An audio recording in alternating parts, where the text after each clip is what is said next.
in 2000s didn't do background checks on volunteers. The teachers aren't paid, they're volunteers.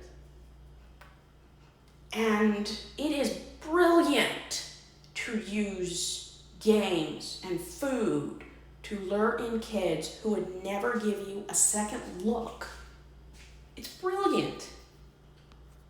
I mean, why do you think the Boy Scouts survived so many years without uncovering abuse? Because they added all the things boys love. The outdoors, the ability to be a masculine kid, learning how to be outdoorsy, winning awards, prizes, patches.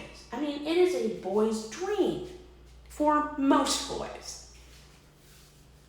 But, and it's not even gendered all the time, even though some of the events are gendered and age choreographed. If you've ever attended church and people ask you, why did you come? Usually there are two answers. I drove by or Googled, or somebody brought me here. A friend, neighbor, stranger, family member, spouse. Sometimes it's choreographing an event at work. I mean, religion doesn't work if the members don't bring in others. It's kind of like a party. You need a +1. Every time you come to church, you're supposed to bring somebody. And kids, there's a lot of pressure, especially on little boys, to bring in friends, evangelize. Some families are really high. They focus a lot on evangelizing with kids, toward kids. And kids cannot even comprehend what they're being taught. Kids' cerebral and prefrontal cortexes don't even finish growing, maturing, and developing until they're almost 30.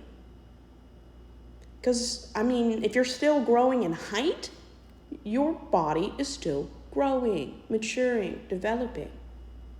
There's a reason why most kids who grow up in church, who change their faith, lose their faith, or become atheists, do it in college, is because usually that's the first time most kids are even exposed to anything that isn't religious. And some families, like my family, my parents, was homeschooled in very isolating areas in Alaska. And I never went to college.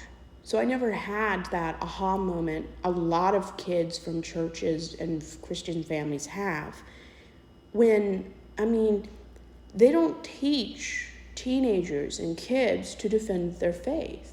So when they go to college, they stop believing because they have another option.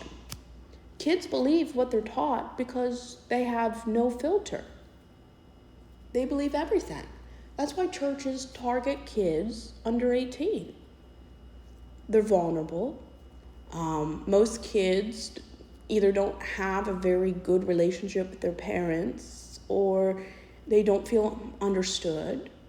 So they enjoy having fun. They don't realize that the fun is the hook and the end result, the end game, hopefully, is to get them to believe, stay in the church, and bring their parents. And when people actually groom, and indoctrinating children is grooming, it's just not usually sexual grooming. But in a group of 120 people, there's usually 2 sexual predators. They groom kids in order to have access to them, to get them to do what they want them to do. And it's usually not reading the Bible or attending a skee-ball championship. Which is why it's so sad when 1 out of 4 girls and 1 out of 6 boys.